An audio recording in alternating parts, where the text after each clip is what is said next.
well, I think her having a mental breakdown is a pretty proportional reaction, to be honest.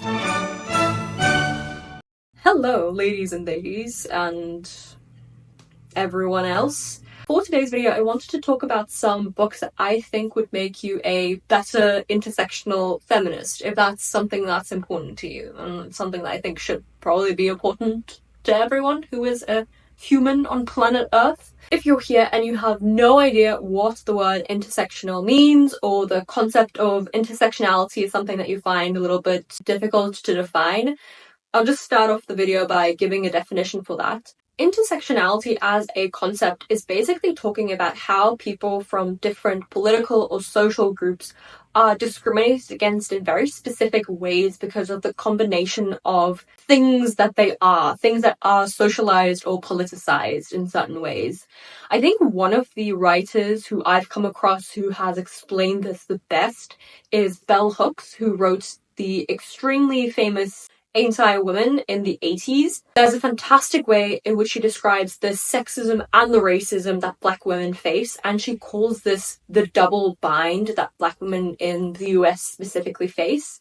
So it's sort of like there is, from a sexual politics sort of place, there is a lot of discrimination towards Black women because they are women, but then from a racial perspective, there's also a lot of racism that is directed towards Black women because of their race.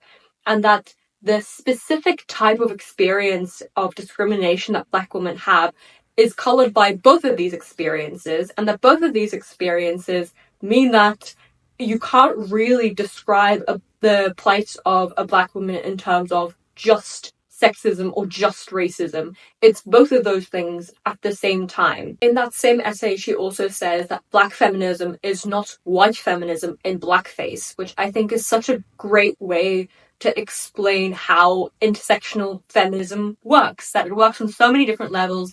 It works on the level of sexism, obviously, but it also works on racial levels, on class levels, all those different ways in which women have systemically been oppressed by different sorts of people, depending on their profile, depending on their wealth, all those factors combined. And for today's video, I wanted to talk about several books that I have read over the past couple of years that I believe have made me a more intersectional feminist.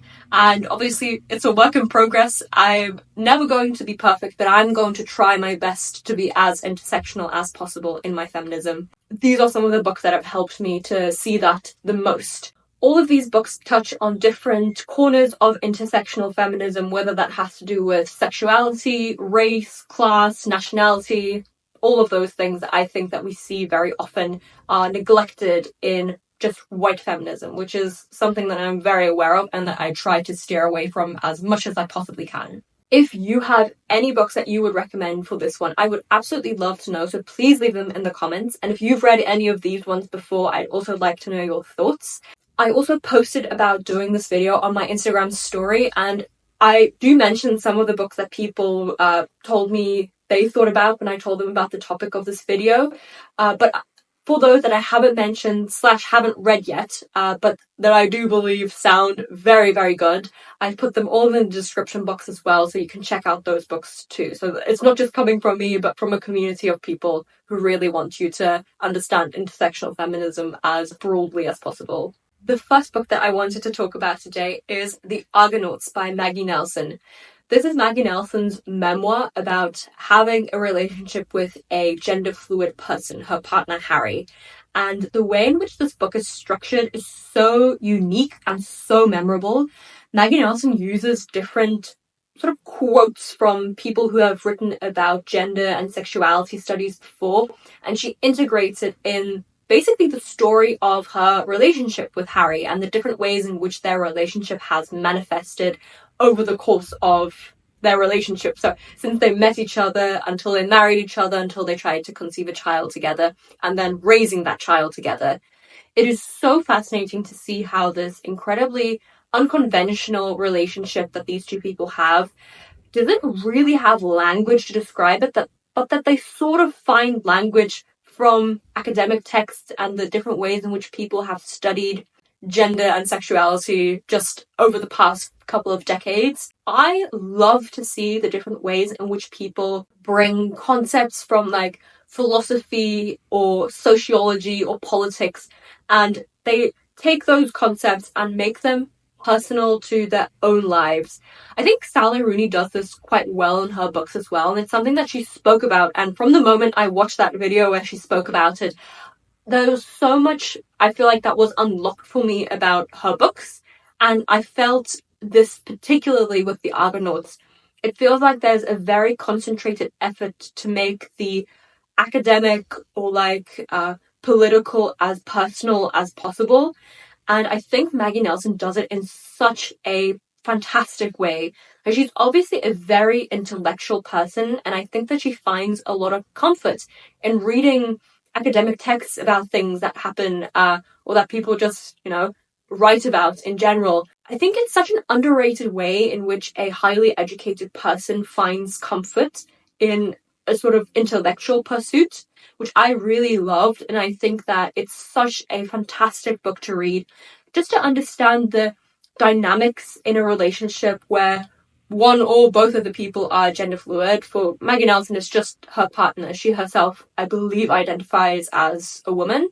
For me specifically, this book was an excellent exercise in empathy because she talked a lot about the process of pregnancy and birth and motherhood, which is something that I'm extremely disinterested in just from a personal point of view. Like, it's not a critique on her work, it's just not something that I relate to. But I find it really fascinating to see the different ways in which she tries to grapple with her sense of self and how she really makes all of these, like, concepts, I almost want to say, personal for herself, for her relationship with her partner, for her relationship with her child, and all the different ways in which this manifests just in their small moments of interaction throughout their days and throughout their lives.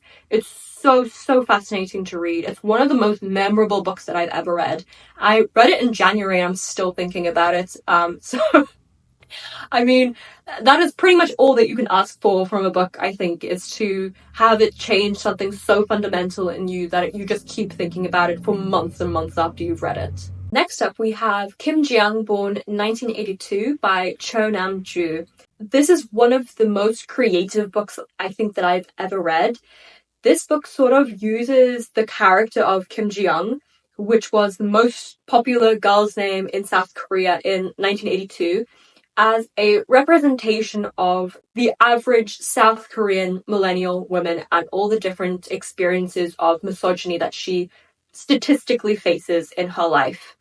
It's so fascinating because throughout the entire book, whenever Kim Jiyoung experiences a moment of misogyny or sexism in the workplace or gender-based harassment or something like that, there's a little footnote at the end of the page that says that this percentage of women in South Korea have experienced this exact thing, or this many women in this many cases experience this in their work life, or this is the amount of women who get followed at night in South Korea and nothing happens, and this is the percentage where something has happened that we know of. That kind of thing. It's such a fascinating way to present information in a book. I really like it when an author makes the effort of introducing information to me in a story form. I like, for example, reading philosophy in a story form. So I find it very fascinating that all of these statistics were presented in this way as a novel. And it really did make me aware of the ways in which misogyny in South Korea is maybe very similar to misogyny where I'm from in South Africa, or how it's completely different, and how culture changes the ways in which people view misogyny, or how prevalent it is, or which corners of their lives it affects. The book starts with Kim Jiyoung in her adult life suffering a mental breakdown because of all this nonsense that she's had to deal with her entire life. And then we jump back to her childhood and we move throughout her entire life and see all the different things that she's experienced. And you're kind of like, well, I think her having a mental breakdown is a pretty proportional reaction, to be honest. It's a book that really makes you angry, but it also, I think, makes you so aware of the different ways in which misogyny manifests on a global scale. And it also just allows you to have a little bit more empathy, I think, for people whose experiences of misogyny might be very culturally specific, and that we shouldn't discredit or exaggerate people's experiences just because of the ways in which we have experienced misogyny. I think that's a really important lesson to take away from this book. Then we have one of the saddest books that I have ever read in my entire life, which is The Bluest Eye by Toni Morrison. This book follows a young black girl called Pecola Breedlove, who wishes more than anything to have blue eyes like the white girls who she's friends with and who she sees as like the pinnacle of perfection. And she wants so badly to have blue eyes, and she's so convinced that the reason why she doesn't have blue eyes is because she's not good enough. And it's such a tragic book. It follows so many different characters' perspectives, so I won't go into all of them. That's like the core of the story. But it's such a fantastic way in which to explore beauty standards and how Eurocentric appearances have become so normalized to the point where young girls who are exposed to all of these things sort of see themselves as less worthy of love or success than white girls who don't receive exactly that sort of messaging. They might experience different sorts of misogyny, but not that particular one. That really breaks a person down from the inside and sort of makes them feel like because of the way that they look, they aren't worthy of whatever it is that they might want from life. I think this explores that particular topic in such a brilliant way, and the ways in which misogyny really truly does target the most vulnerable people in society, who are children, and black children in particular. So I think this book is just absolutely brilliant, but I stand by my original warning that it is an extremely sad book. So don't read this if you're going through a mental health crisis, because it will send you over the edge. But I do highly recommend this book because it is just so beautifully written. I mean, it's Toni Morrison, so obviously it's going to be absolutely perfect. But it's, absolutely wonderful book. I could not recommend it enough. The next book is by an author who I feel like I don't talk enough about on my channel, considering how much I love her stories. Every single one of hers that I've read, I've rated 5 stars because she's just that good. And that author is Ruta Sepetys. She writes YA historical fiction about like lesser known stories from history, and I just absolutely love the way in which she writes her books. She's one of the only historical fiction authors who I really truly trust to tell a story in a way that doesn't feel over dramatized or melodramatic or too exaggerated, like sort of trying to coax emotions out of me while I'm reading the book. And I just think that this next book that I'm going to talk about of hers is an absolutely perfect example of that. So The Fountains of Silence is about 2 main characters. We have one who is a young man from the US who comes there with his parents, and he's a photographer. He wants to take pictures of all the different things that he can see that are happening in Madrid.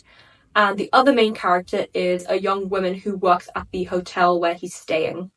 And as they get to know each other better, this young man sort of finds out more information about the different ways in which the women who live in Spain, and in Madrid in particular, are being sort of barred from society in many different ways based on their religion or based on the rules from the dictatorship of Franco, for example. I don't really want to say exactly what the story is about because it unfolds in such a satisfying way, but I do think that the way in which it tells the story of how shame and silence and secrecy are some of the ways in which women are very often kept away from society, and how that sort of has a knock-on effect and means that there's a second generation of women who will also have that same experience, is so well depicted here. And I think the ways in which Ruta Sepetys writes about it is also so genuine. You can tell that she's had conversations with people who went through this experience, and that she really cares about telling their story in the most honest way possible. She herself is a Lithuanian American, so she's sort of already coming with a little bit of knowledge from how to interact with a new culture and the ways in which history really shapes a people. So I think that she is absolutely the perfect writer to write this book. And I have a friend from Spain who has read this book as well, and she said that she could not believe how well this has been researched and how well this has been presented in a fictional story. So I feel like that's pretty good confirmation that it is a very accurate book to how people experience these things, and at least how people in the generations following them have heard about this happening as well. So I would highly, highly recommend this book. I'm kind of sorry that I can't really reveal more about it because I don't want to ruin the plot for anyone who does want to read it. If you're curious about this book, I would highly recommend looking it up anyway, and all of Ruta Sepetys' books because she's just such a brilliant, brilliant writer. Next up, we have Minor Detail by Adania Shibli. This is one of the most brilliant books that I've ever read, and I cannot believe that someone could write a book like this. It is a split narrative which follows two instances about 60 years apart, I want to say. The first half of the book follows an Israeli soldier 1 year after the Nakba in Palestine, and there's a Palestinian girl who some of the soldiers find and they treat her horribly, and she is eventually killed and buried in the desert.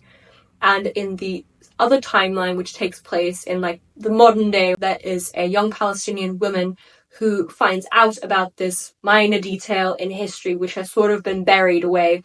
And the reason why she wants to find out more about this is because the day that this woman was treated so badly is the same day as her birthday, and she feels very connected to her because of this line that's been drawn between those two dates.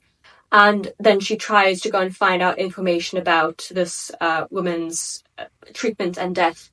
And I just think that it is one of the most brilliant, brilliant books that I've ever read. It's such a masterclass in perspective because the first half of the book follows from the perspective of the Israeli soldier, which is very like cut off and clinical and detached. And then the Palestinian woman in the modern timeline who is like urgent and present and trying, like there's so much emotion wrapped up into her perspective.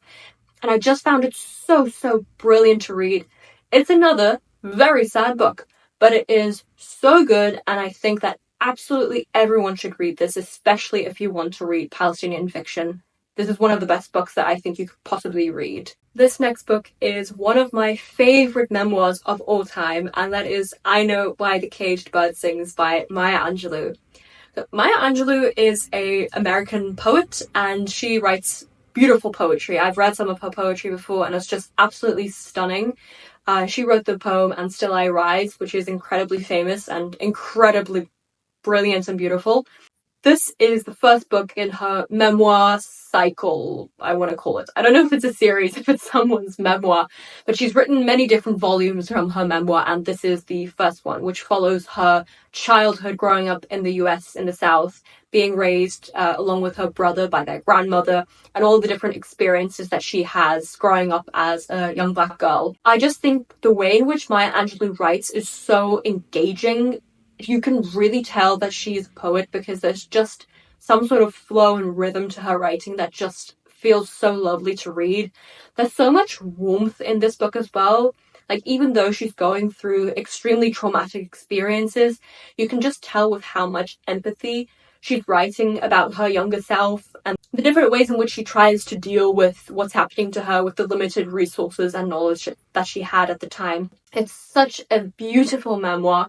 I was so moved by it. I actually read this as part of my coursework that I had for university in my second or third year, and I love discussing it with the people in my class as well. So I would actually highly recommend this book for a book club or buddy reading it along with a friend because it's such a beautiful book to read with someone else and to discuss passages from it. I love this book very dearly. It's what I think I would say is one of my favorite books of all time, just because of how much I think about it and how beautiful the prose is and how much Maya Angelou's story really moved me. I mean, I can't relate to it in many ways, but I still feel like I could see myself reflected in her as a young girl and the insecurities, but also like determination to get things right and to be your own person. I think there's just something in that book that really tugs on your heartstrings. So that's definitely one of the memoir. If you read any memoir that I'm talking about for this video, I think that's the one that you should read. Speaking of memoirs, this next one is also a memoir, and it is Happening by Annie Ernaux. I've spoken about this book many times on this channel for many different reasons, but the main reason is that I absolutely love this book. This book details Annie Ernaux's experiences of getting an abortion in 1960s Paris, and it is one of the most heartbreaking, fantastically beautiful books that I've ever read in my entire life. It's very short. I don't think it's even 80 pages, but it is so gripping that I managed to read it in one sitting because I could not put it down as soon as I started it. I was so engrossed in the story. I was so fascinated to see the different ways in which Annie Ernaux grappled with the repercussions of this decision that she made so many years ago, because she's writing about this experience in hindsight. I think she wrote it like 30 years after she had the abortion. And it's so interesting to see the different sources from which she pulls, because she looks at her diaries from that time, but she also uses her memories, and she's also very much aware that her later experiences have sort of colored or changed or rearranged her memories about this very formative event in her life. And I think it's such a fantastic meditation on grief and loss, but also on hope and trying to find a way to reconcile all of those things when it was really the correct decision for you at the time, but that you might, feel your perspective of it shift and change throughout the course of your life. It's such a fantastic book. This book made me fall in love with Annie Ernaux because it's the first one that I read by her, and all the others that I've read by her I've also really loved. But this one, I think, will really help to sort of reframe your intersectional feminism according to the different circumstances under which people might want to get an abortion if it's necessary for them to, in some sort of way, just take possession of their life into their own hands. And then I have one last memoir recommendation for today's video, which is Miss Major Speaks. This is a transcript of conversations between the trans revolutionary Miss Major Griffin-Gracie and her assistant, and it is just such a fantastic book. Miss Major Griffin-Gracie she's still alive, a trans icon. For example, she was at Stonewall, she participated in many different protests throughout the years, I think about from the 50s or 60s up until the present day. She's still doing a lot of work to help trans youth and just to help with legislation surrounding trans people and things like that, which is just amazing. She's so cool. And she talks about in this book about being a sex worker and trying to find different ways in which to build community with other trans people, and how trans men have also been quite exclusionary of trans women in the past and that sort of thing. I just think that the ways in which she talks about her life are so insightful and moving, and she's so wise, and it really does make you feel a lot more hopeful about the future. I think that's the main thing that I walked away from this book feeling, is that when you are in such close proximity to the wisdom and experiences of a trans elder, especially a Black trans elder, which, again, there's a lot of intersectionality going on in that sort of person's life, you can really walk away feeling so empowered and so much more hopeful, because you can see how many things they've had to overcome in their life and sort of rewrite history in a way, because history was never going to go in their way if they just sort of kept going how it traditionally was. I just love it. I love reminders like this book that it's not the end. It's not the end unless you say it's the end. It's kind of like that quote where no one can make you feel inferior without your consent. No one can make you feel hopeless without your consent. That's something that you can always hold on to. And I think reading this book really reminded me of that. And I'm so glad that I read this, and I love Miss Major now, and I want to know more about her. I just adore her. I think trans elders are some of the most valuable humans in society, and the ways in which we can learn from them and their experiences are absolutely amazing. And then the final book that I want to talk about today is Small Things Like These by Claire Keegan. This book is, I would say, intersectionally feminist in a very specific sort of way, and Unfortunately, it's kind of like the Fountains of Silence, but I don't want to give too much information about what happens, but I do want to give just a little bit of context because I didn't have that context, and I think if I had it, I would appreciate the story more. The historical context is that in Ireland there were these Magdalen laundries, which were ostensibly places where fallen women would go if they had a child or if they had behaved in a way that society deemed to be promiscuous or like not in step with how women should behave. But in reality, these places were incredibly cruel and incredibly abusive towards the women who lived and worked there. And there was absolutely no protection given to these women. They were basically worked like slaves in these places, and the treatment of these women only came to light very, very recently, like in the late 90s was the last time one of these places closed. I believe these Magdalen laundries were very prevalent in Ireland specifically because they had a very strong sort of religious element to them. For example, like nuns would run them. And it's, I mean, obviously quite harsh to think about it in that way. But again, like religious trauma, no surprises there. I think part of the reason why I didn't realize why the story was about this is because it doesn't follow one of the women who's experiencing this abuse. It follows a man who lives in a small Irish town where this is happening at one of the local convents. And he finds out about this because he is a coal and timber merchant, and he goes to the convent in the middle of the winter to go and give them coal and timber.